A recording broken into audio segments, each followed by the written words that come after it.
What up, Cavs Nation? I'm your host, Ethan Sands, and I'm back with another episode of the Wine and Gold Talk podcast. I'm joined by your favorite beat reporter, Chris Fedor, and today is supposed to be another Hey Chris Day.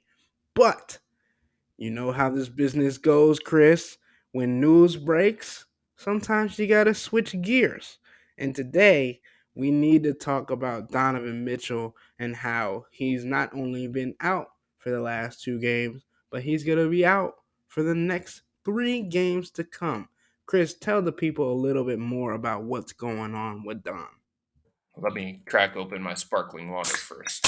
If I was a member of the Cavs front office or the Cavs coaching staff, that would be a beer or maybe something a little bit harder because it's just not a good It's been a day. day. Not a good day for the Cavs. A lot of injuries have piled up at the wrong time. We knew coming into March it was going to be a grueling schedule, a bunch of playoff opponents, a lot of congestion with the schedule 5 games, 7 nights, 9 and 14, 5 and 7 again, back to backs aplenty. So this was going to be difficult anyway for the Cavs. And now they're dealing with an injury to Donovan Mitchell. Max Strus hurt himself at the end of the New York Knicks game. Isaac Okoro hurt himself in that game as well. And Karis LeVert is still recovering from the sprained elbow suffered against the Chicago Bulls. But I think when it comes to Donovan, it's a PRP injection. He's got a bone bruise in his left knee. It's been bothering him since the end of the Chicago double overtime game last week. And I think everybody decided that this was the best path to try and get him back on the court as soon as possible and as safely as possible and potentially as pain-free as possible. But I think it is something that we're going to have to monitor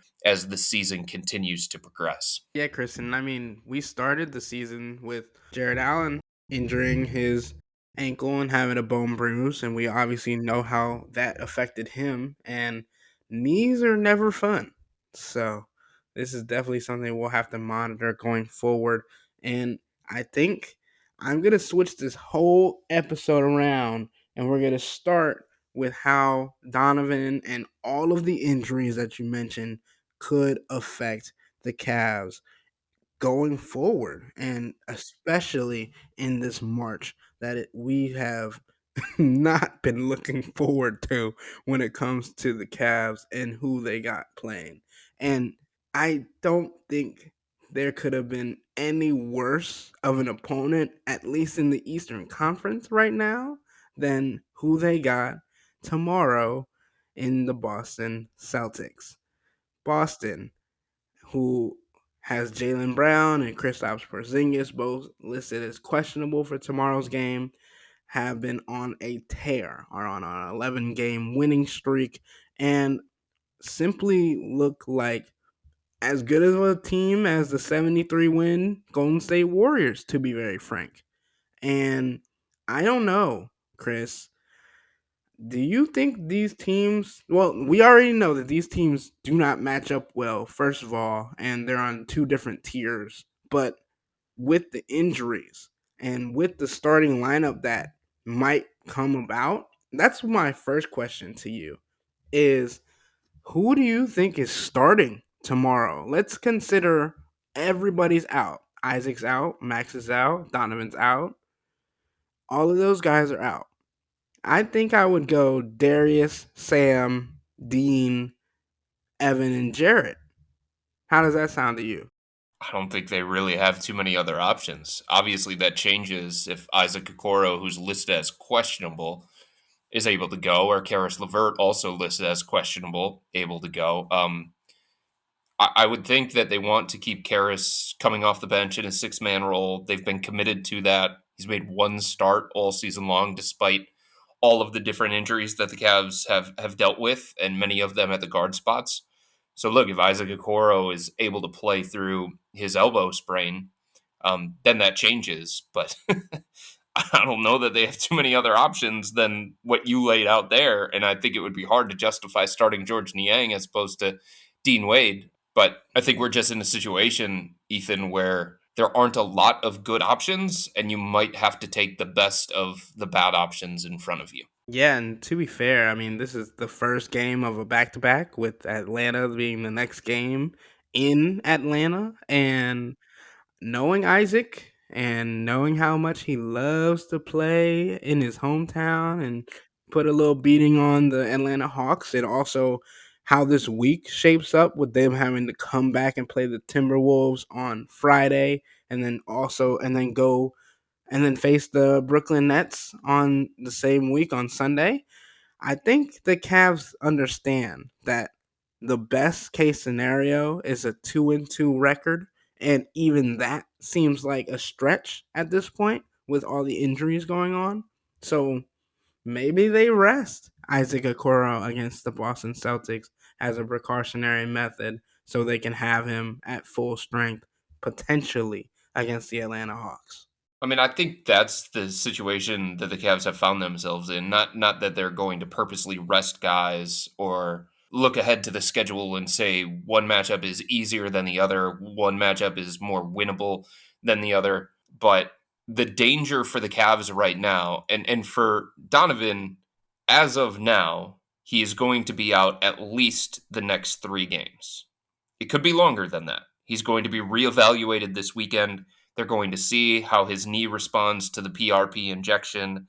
They're going to see what makes the most sense for him and for the team moving forward. So it's only 3 games for sure, but it could end up being longer than that. And this is a dicey situation that they find themselves in here, Ethan, because last night the loss against the Knicks allowed the Bucks to pass them. Now look, Milwaukee's playing tonight without Giannis. He's dealing with an Achilles injury. He warmed up pregame and he cut his warm up short and he went back to the locker room and he was quickly ruled out. Achilles injuries are very, very dangerous. Achilles injuries are ones that you do not want to mess with. They often linger, and I would expect the Bucks to be pretty cautious. So tonight they're losing by double digits to the Clippers, at least as we're recording this podcast right now. But if Giannis can get back healthy and be effective, the Bucks were starting to turn it around. They've won 5 straight games.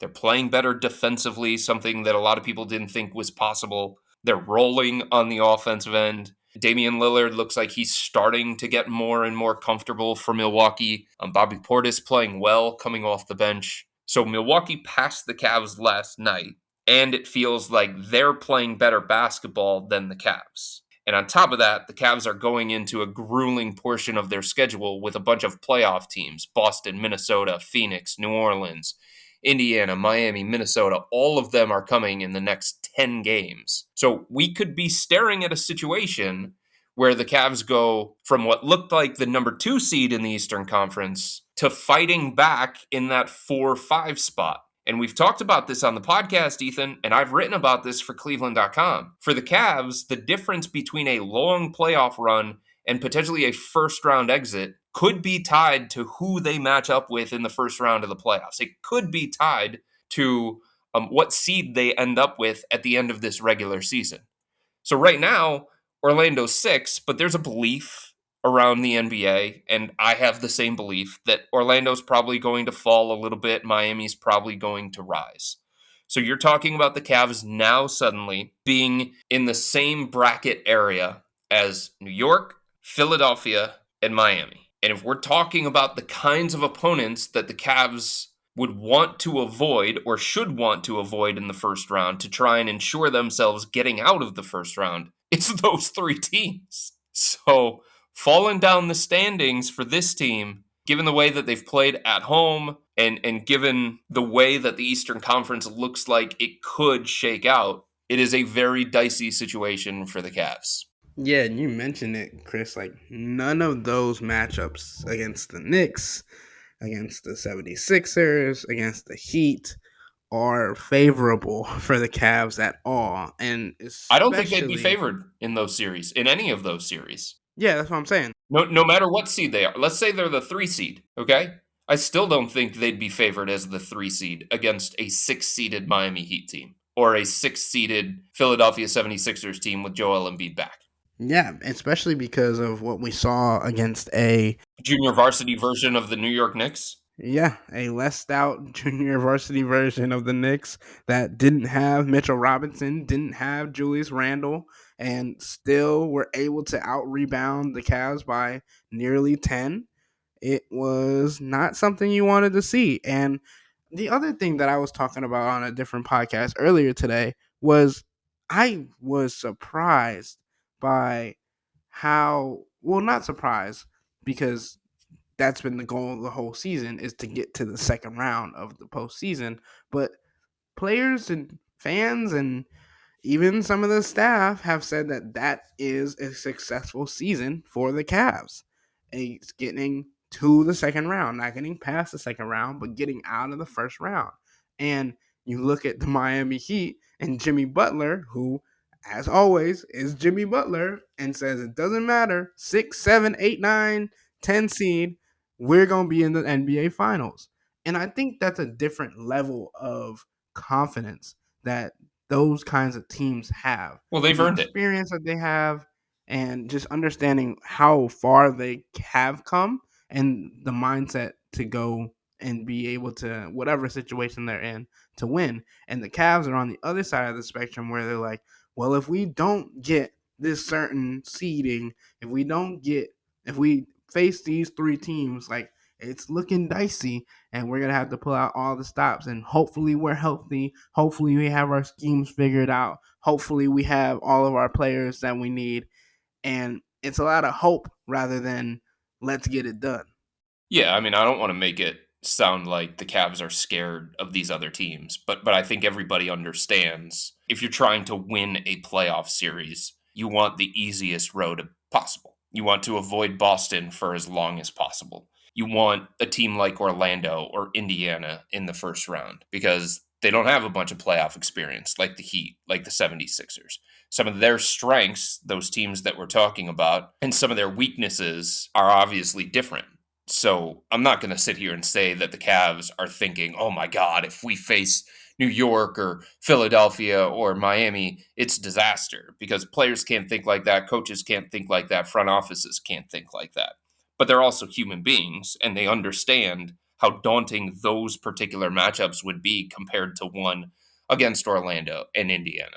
And in saying that, I don't know how this is all going to shake out. New York's dealing with some injuries right now. Like I said, it's up in the air what's going on with Giannis, if he's going to miss time, how much time he's going to miss. But given what's in front of the Cavs, just like a couple of weeks ago, it was a schedule that's set up for them to rise up the standings.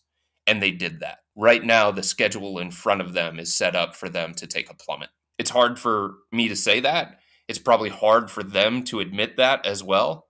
But that's the reality of the situation that they're currently in. And that was before the injuries happened. So we'll just have to take a look and take a realistic glance at what could be the possibility for this Cavs team. But Chris, before we get into the questions of the subtexters after a quick break, I wanted to ask you one question. If you had to pick one player or two players that could change the tide of this March journey that they're on by stepping up immensely, who would that player or those players be for the Cavs? Is it anybody on the roster? Are you asking me anybody on the roster? Yeah, Donovan Mitchell.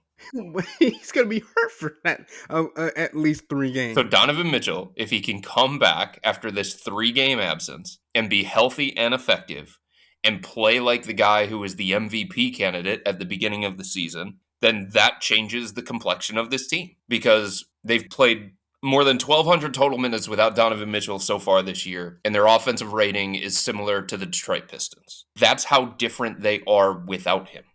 And with him, they are one of the best teams in the NBA. So to me, the quickest path, forget some of the inconsistent guys that we could point to. The quickest path to the Cavs staying competitive is just what their path was during the 6 weeks when they didn't have Darius Garland and they didn't have Evan Mobley. Donovan Mitchell going supernova. That's their trump card. That's fair. I should have been more specific in my Okay. question. You want to make a more specific question version of that question? So, of the guys that are not playing in tomorrow's game, Oh, okay. excluding those, so excluding Max Struess, excluding Donovan Mitchell. So, sure, you can add Isaac Okoro, who is questionable. Out of those guys, who do you think can step up and make a difference for the Cavs going forward if Donovan Mitchell is going to be out? And I'm saying it could be one player, it could be two players, but let's keep it to one or two. Darius Garland. Darius Garland's the highest paid player on this roster. Darius Garland is the guy who, coming into this year, felt like he was going to take another leap and get into the stratosphere of the top point guards in the entire NBA. Him and I had a conversation coming into this season about kind of like where he ranked amongst the elite point guards, not just in the Eastern Conference, but in the league. And he asked me if he belonged there. And I told him no, he wasn't there yet. And here's why, da da da da da. So for him, he's healthy now. He's back in rhythm now. He is weeks removed from the fractured jaw. So all of those yeah, but things that were attached to Darius, all of those qualifiers, all of those circumstances, no longer on a minute restriction, things like that. I get it. It's tough if you're the lone primary ball handler. It's tough if you're the lone creator on this roster. But you got the biggest contract in franchise history. You're the highest paid player on the roster. Darius was good the other night against the Knicks. He was good, but they need him to be great. They need him to take his game to another level. Just like Donovan took his game to another level when Darius Garland and Evan Mobley were out. Just like Jared Allen took his game to another level when Darius Garland and Evan Mobley were out. Darius Garland needs to take his game to another level with Donovan being out the next 3 games. That's the responsibility that comes with that contract. That's the responsibility that comes with being a member of this core 4. Good for Darius Garland is not good enough for the Cavs, especially when they're dealing with everything that they're dealing with right now. That's where I'm starting to look first and foremost. Darius taking that next step and showing why, he is that all-star that he was a couple of years ago.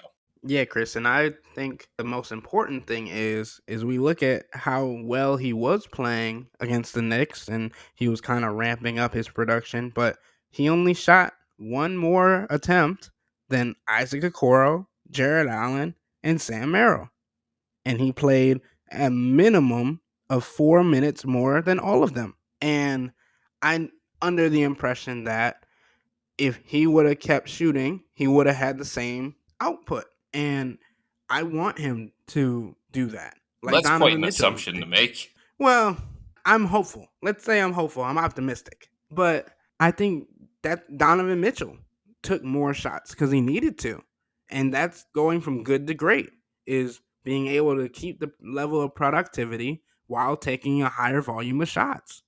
And for the Cavs to take that step and be able to compete with the teams that they have in March, they need Darius Garland to do that.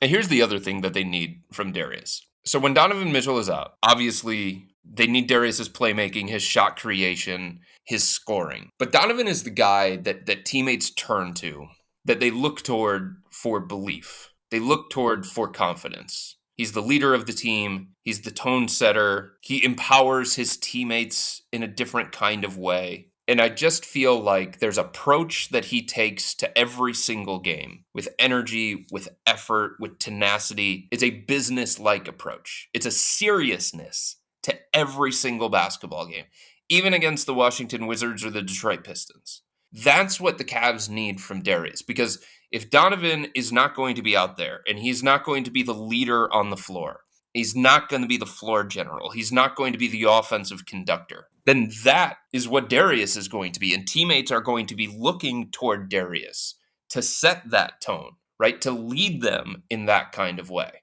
Before Donovan got here, it was Darius's team. It needs, during these next 3 games, it needs to be Darius's team again.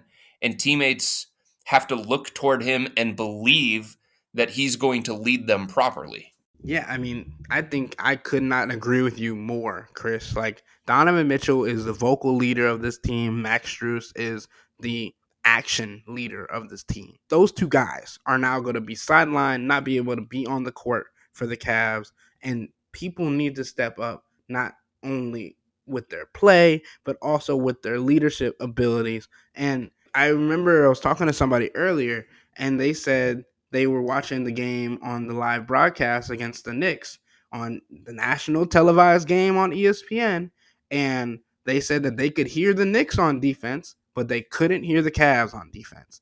And that stood out to me because we are accustomed to One, the Cavs being a defensive minded team, and also while saying that, allowing 107 points is not to say that they performed poorly in that aspect, but Jared Allen is someone that is known for being the anchor and the vocal catalyst on that defensive front.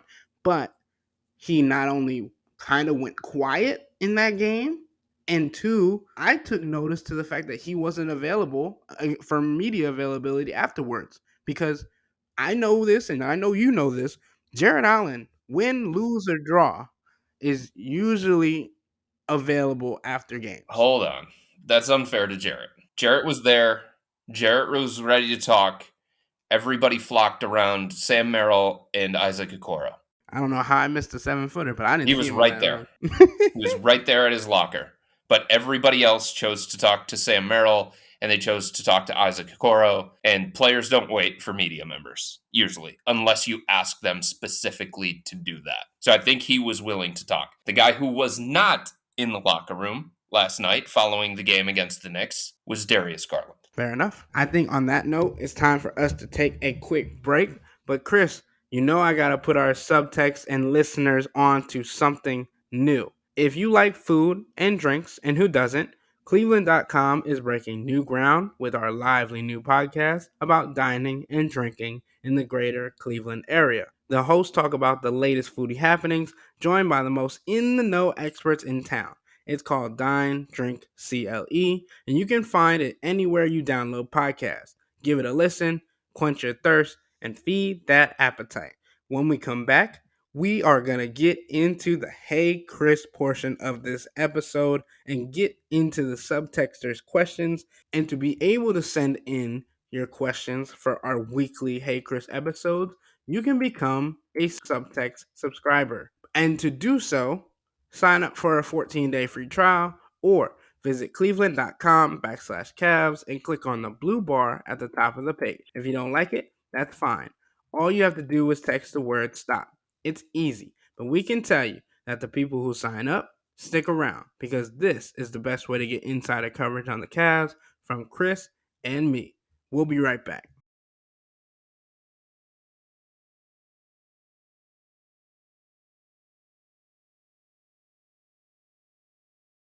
All right, Chris. Well, the submissions this week were more comments than questions with everything going on, but I was able to scour through the subtext to find some questions. Here's the first one. Hi, guys. It felt like just a few weeks ago, everyone, including Hear It on the podcast, was raving about the Cavs' depth, versatility, and how multiple they can be. The convo now seems to have turned to the Cavs don't have any other options to unseat Niang. Do we think the team was prisoner of the moment by not seeking another veteran player combo forward? No, I don't think so. I think that question assumes that there was a deal out there that the Cavs could realistically make that was going to benefit them. And they just didn't have a lot of pieces that were valuable. They had conversations with a bunch of different teams about a bunch of different players, but they didn't have a lot of things that they could offer. They had some extra second round picks, they had some valuable contracts, but every move that was on the table for the Cavs to make, they deemed a lateral move. So I think if there was an opportunity to actually improve this roster and find somebody that was going to give them more consistency than George Niang at both ends of the floor, or be an upgrade from Dean Wade, and they actually had the pieces in order to get that guy, then they would have made a move at the deadline. But part of the reason why they didn't make a move is because they knew the reality of what they were working with in terms of trade capital. Yeah, and I also think to what we had said beforehand is this team is based on its chemistry. And you see a lot of people be able to mesh and grow within this organization because they've got time together. If you just throw somebody randomly into an organization like the Cavs, it could throw off or teeter totter what they had going on. And at that point in the season, you didn't want to mess with anything that they had going because it was being successful. Now, you recognize that there are things that need to be adjusted, and you grow with that. You continue to learn as a team, as an organization, and fix and amend the problems that you have so that you can become a better team together. Yeah, I also think it's fair to point out too, Ethan, that at the time that the trade deadline was coming, George Niang wasn't playing like this. Dean Wade wasn't playing like this. Sometimes guys go into slumps and they don't pick and choose when they're going to happen. But George Niang right now is in an offensive funk, and we understand that his defensive issues were always going to be there. And the hope from the Cavs' perspective is that he would provide enough juice on the offensive end in terms of 3-point shooting, in terms of floor spacing, in terms of scoring off the bench. And he was doing those things for a lot of the season. It just so happens that we're having a conversation now about the power forward spot and how thin it is behind Evan Mobley, because at the same time, Dean Wade and George Niang are in a funk. Okay, I want to preface this next question with I'm not saying this. I'm just reading what is being said by one of the subscribers, okay? The question is, why is it so bad for the media to simply say, quote, we were a far better team without Garland and Mobley on the floor, unquote. They are no longer the core four. Mobley and DG are dull players. Is Okay, there a question so there? no, what is, I what's the question? again, that's what I'm saying. These I was trying to preface this earlier. There was a lot of just comments, but I know we had to hit on this because let's start with the next game. Evan Mobley still was able to come away with a double double of 13 points and 13 rebounds. And he was able to facilitate 6 assists. The man was 4 assists away from a triple double. He was able to be productive, right? In certain aspects of the game. Did he get bullied on the inside a little bit by somebody that was physically not taller than him, but had a little bit more girth? Yes. Could he have done better in helping to create for other teammates a little bit more, not only just passing, but creating stronger screens? Sure. But you also can't hurt to say that shots just weren't falling when he was creating open opportunities for other players as well.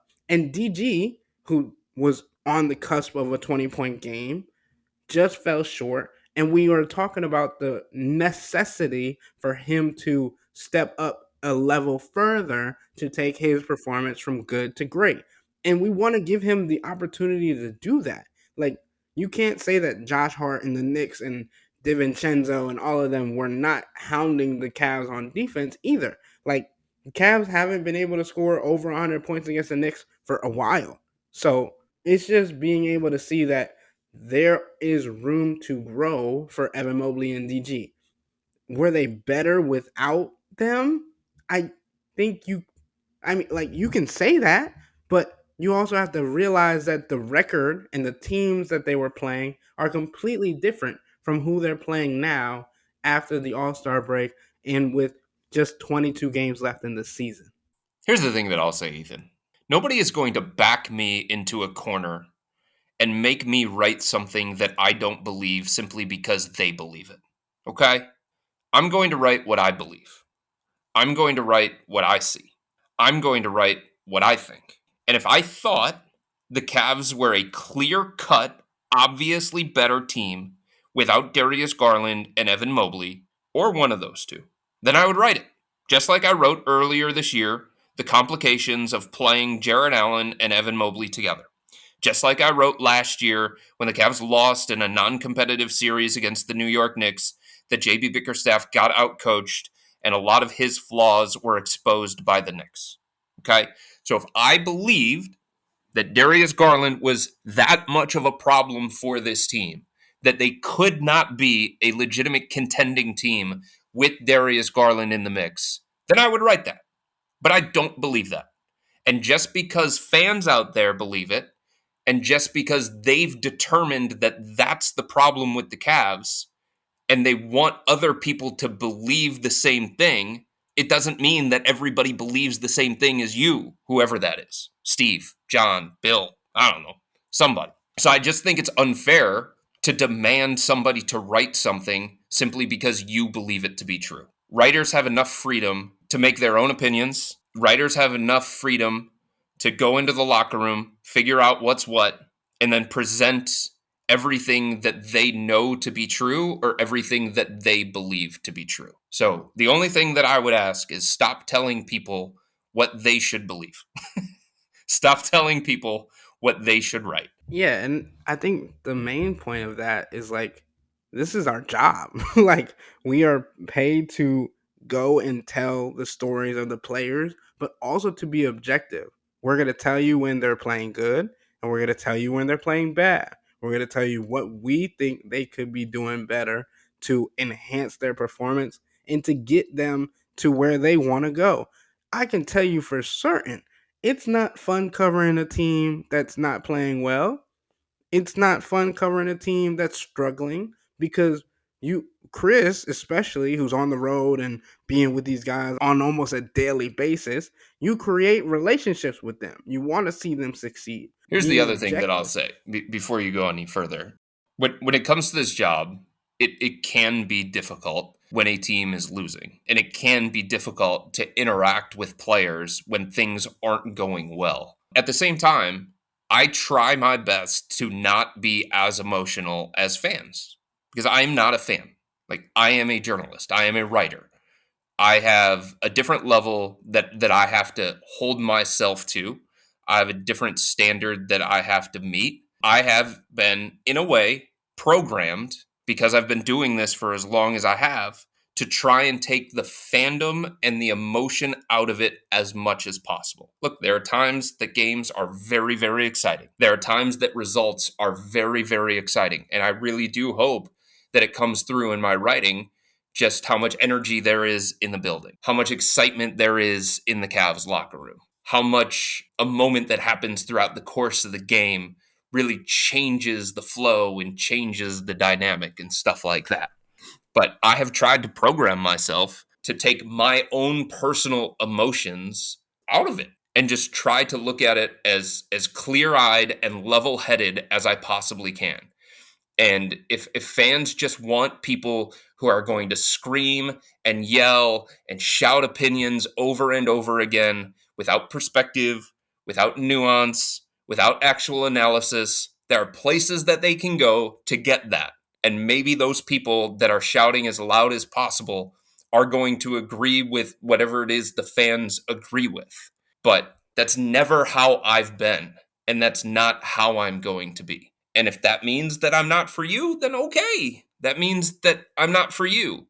I try to be as fair as possible. I try and be as objective as possible. I try to be as true to myself and my beliefs and my thoughts and opinions as possible. And that's how I'm going to continue to do it. So, again, if I see enough evidence and enough data that goes beyond the small sample size that I believe we've seen throughout the course of this year, that makes me believe that Donovan Mitchell and Darius Garland can't fit together, or Darius isn't a long term fit in this core, then I will say that.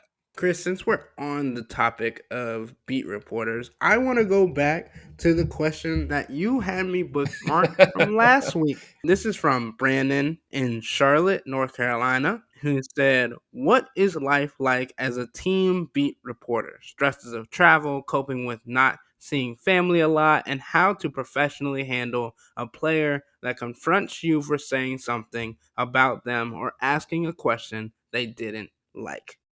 Yeah, I think the biggest thing, Ethan, is transparency when it comes to the player. There have been times that I've written things that a player does not like. They bring it to my attention, and we talk about it man to man, and I give them my viewpoint on it. They share their viewpoint on it. And I think as long as you don't take it to a personal level and you're backing it up with facts and you're explaining why you believe the things that you believe, then I think players are going to respect you. I also think players are going to have a respect for you if you're going to write the things that can be critical or they can come across as negative and you show your face in the locker room. You're there the next day to ask those questions.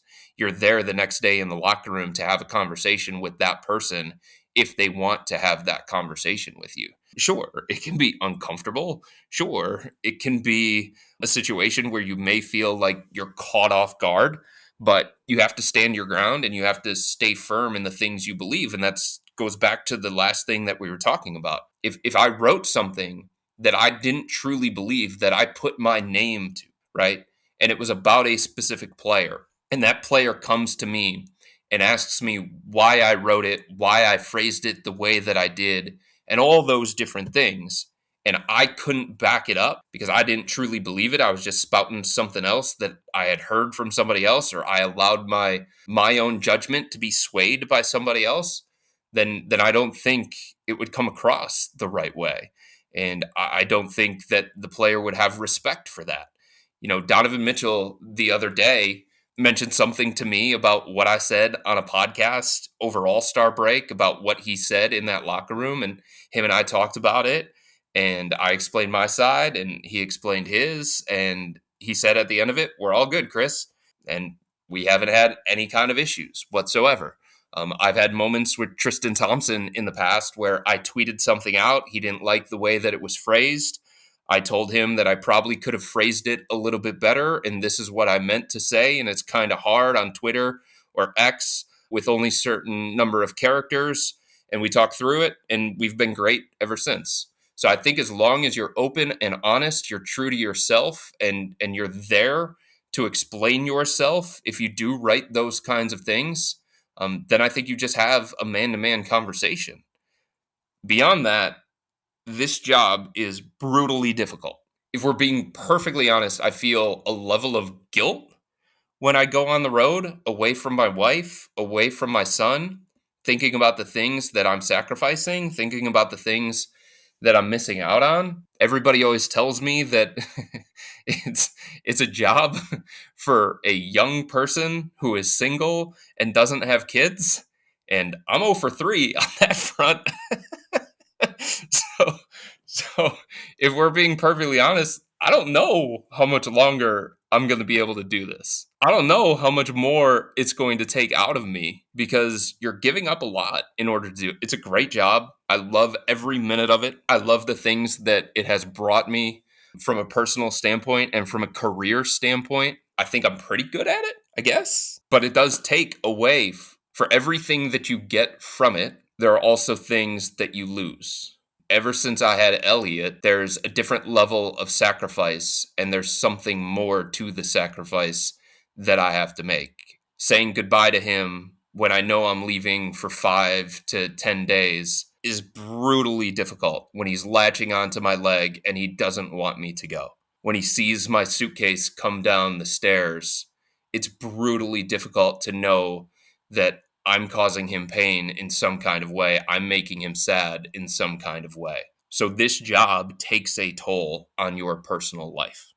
No doubt about it. For 6 to 7 months, you are like on constantly, on call, talking to agents, talking to executives, talking to players, doing the networking that you have to do to make sure you do this job at a high level. Gamers are so difficult. I can't even explain how difficult gamers are to do, to come up with 600 to 800 words, make it coherent, make it something that you're willing to put your name on, make it something that you're willing to hit publish on, and do it while the game is going on, and do it as close to 15 minutes within the buzzer sounding as you can possibly do it.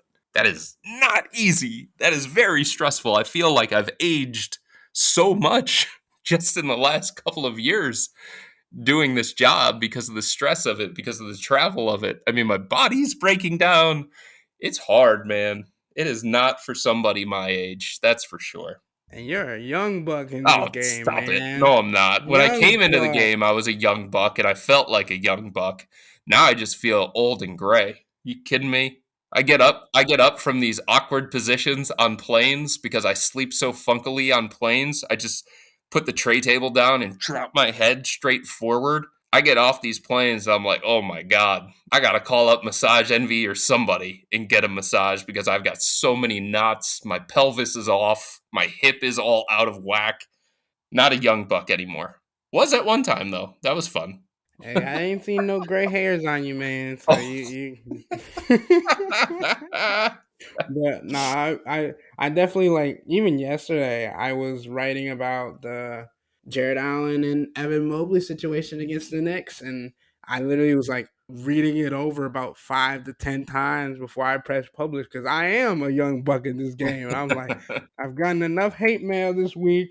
Who are y'all gonna get on me for this take? Y'all gonna like me for this take? But I'm like, at the end of the day, like I'm like, this is my story, and I came to the conclusion. I was like, because obviously we have editors and stuff, things of that nature, and sometimes I like for our editors to read my stuff before it publishes.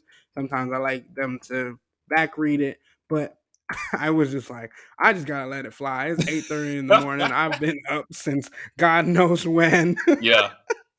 Man, um, that's the other thing too. The last time, Ethan, I went to bed before 2 o'clock in the morning was September. yeah, Late yeah, it's nights, bad. early mornings. If I set my alarm, I've got an Android, I've got a Galaxy, and when you set the alarm, it calculates how many hours of sleep you're getting Nuts. on a game night going into a travel day. Ethan, if I get 4 hours of sleep, I am doing a That's a good mini night. celebration in my hotel bed because I'm It's a so great pumped night. about that. I really don't think fans understand what goes into the game days. I don't even understand how you do the traveling yet. I'm going to figure it out on Wednesday when I get to go to Atlanta because we'll be at the game from 5 for pregame till the game ends at 9:30, 10 o'clock. Then we leave at around midnight and get back to apartment, house, whatever you got at Podcast. around 1. Yeah. And then podcast from 12:30 to 1:30, depending on how long it goes, and then Then right. you go right, I go edit the podcast, and depending on how the game went, I have the right afterwards. So I'll be up editing the podcast till 3, 4 in the morning for it to be airing at 5, and then say, well, am I tired enough to go to bed, or am I awake enough to write this 5 to 700 word article, and then go to bed at 7, 8 o'clock in the morning? So it's just like it's a battle, it's a grind, but you got to take everything you do with so much grace because like we are blessed to have Oh these yeah. opportunities, this access and all of these things. And I know we got into us a little bit and a little bit of far away from That's the okay. subtext question. That's what a podcast is about. Are you kidding me? It's about life. It's not always about Exactly. sports. Next week, maybe we'll get back into these questions a little bit I more, don't but I want to. I think want to talk more about life. That's better. It's more interesting to me. you sounded like Elliot there a little bit. I don't wanna. I don't want to know. Everything with him is no, no, no. I've gotten to the point where I stop asking him questions. And I just kind of make demands so that he can't turn around and say no to me. Hey I man, the tell him that power we're of being having a mac and father cheese. I tell him that we're having peanut butter and jelly. I tell him that we're having mini muffins. and the power of being a father, man. All right, Chris. I think that is a great place to end the podcast for today on mac and cheese, peanut butter, jelly sandwiches, and all of those good things. I will get to see you tomorrow and we will run this back yet again. But until then, that'll wrap up today's episode of the Wine and Gold Talk podcast. But remember to become a Cavs insider and interact with Chris and me by subscribing to Subtext. Sign up for a 14-day free trial or visit cleveland.com/Cavs and click on the blue bar at the top of the page. If you don't like it, that's fine. All you have to do is text the word stop. It's easy, but we can tell you that the people who sign up stick around because this is the best way to get insider coverage on the Cavs from me and Chris. This isn't just our podcast, it's your podcast. And the only way to have your voice heard is through subtext. Y'all be safe. We out.